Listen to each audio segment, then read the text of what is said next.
Sometimes it's the only way supplies can get where they're going. Supplies for the medics, supplies for the battle.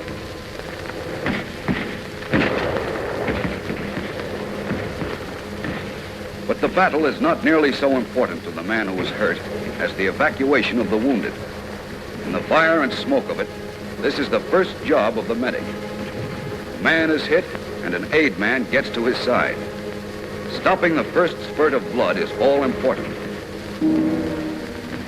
Months of training have gone into dressing a head wound and giving a shot of morphine to dull the pain.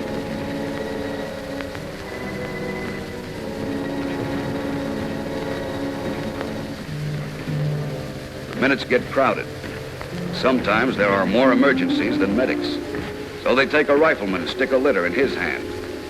But evacuation never stops.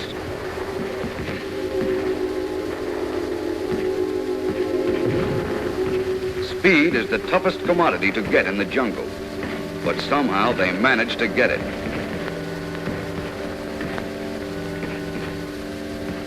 The going is hard and laborious. Over logs and through swamps. It's raised litter, carry litter, lower litter.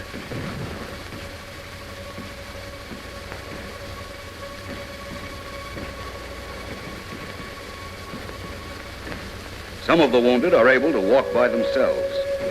But the destination from the front is always the same, the battalion aid station. It's actually nothing more than organized emergency treatment protected from enemy fire by trees and whatever other natural concealment there is.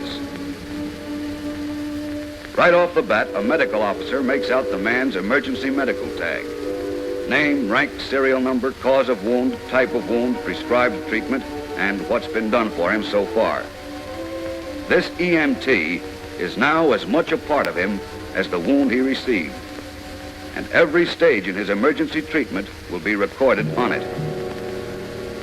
The medics have sweated supplies up here with them. Now these are put to work on wounded hands, wounded legs, wounded arms, wounded faces.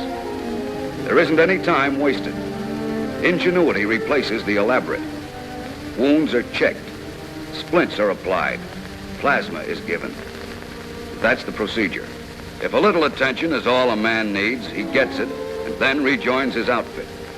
For the others, it's just a momentary pause in transit. In this kind of campaign, the chances are that vehicles can't be brought up. That means another long litter journey, this time back to the collecting station. The litter bearers are grateful for those who can make it on foot.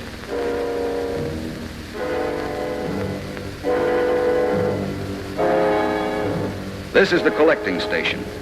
It's farther behind the lines and less rushed. But for the majority of cases, the layover here is still only temporary. The casualty comes in. His short case history is read in a glance, and they know just what to do for him if anything immediate has to be done. A shot of plasma may be the answer, or some sulfa tablets.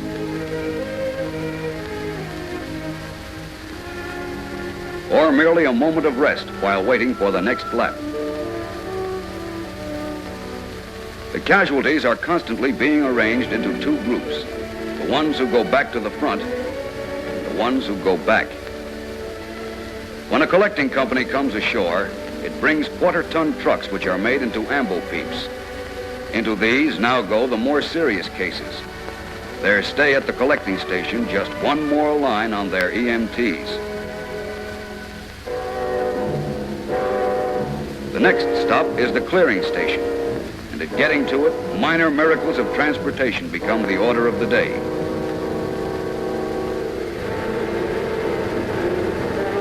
This is the clearing station, farther to the rear than the collecting station. Here, too, the emphasis is on speed and handling all kinds of emergencies.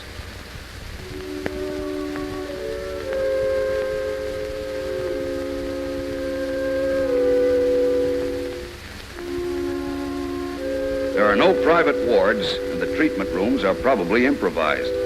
Perhaps a captured Jap dugout.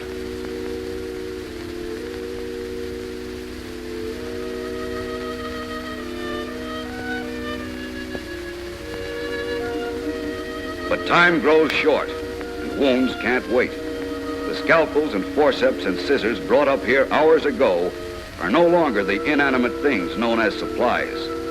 Now, in the hands of the doctors, they are vital instruments of life-saving.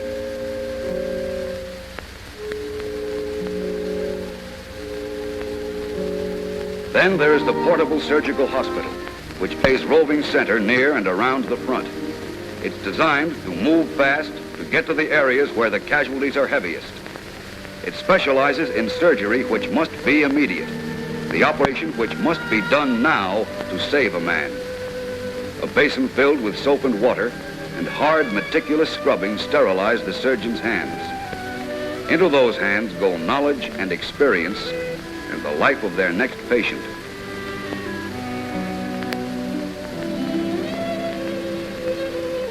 There's no loudspeaker calling the doctor to surgery.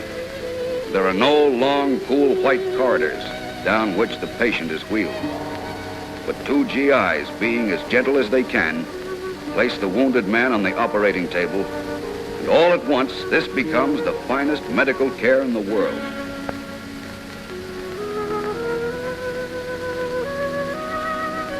When the danger point is passed, the journey continues. From the portable surgical hospitals and from the clearing stations, the casualties are loaded onto trucks and ambulances. They are driven either to an airfield or to an evacuation hospital located near the beachhead and well out of artillery range. This is where they get their first relief from speed and the word emergency. Here is where they get cleanliness and a taste of tranquility. Here there is time to care for a man's injuries thoroughly, perhaps cure them completely, and return the man to the front lines. No delicate piece of surgery is beyond the skill and facilities of the evacuation hospital.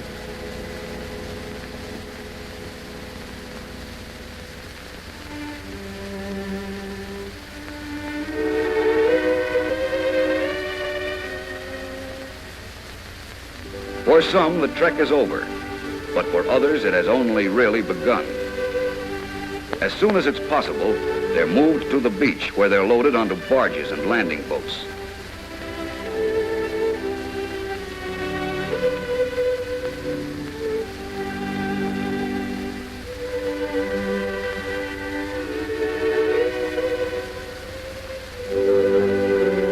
The ramp goes up this time, and for its cargo, temporarily at least, the war is over. From small craft to hospital ship, where a man gets a glimpse of the detailed and complete medical care to come.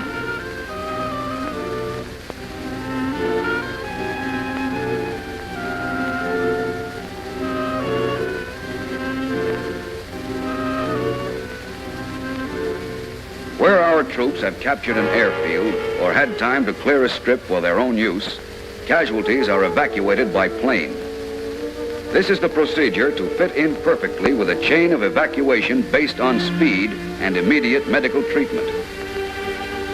Everything humanly possible is done to bring home and make sound again the minds and the bodies that hit the beachhead a few short hours or days ago.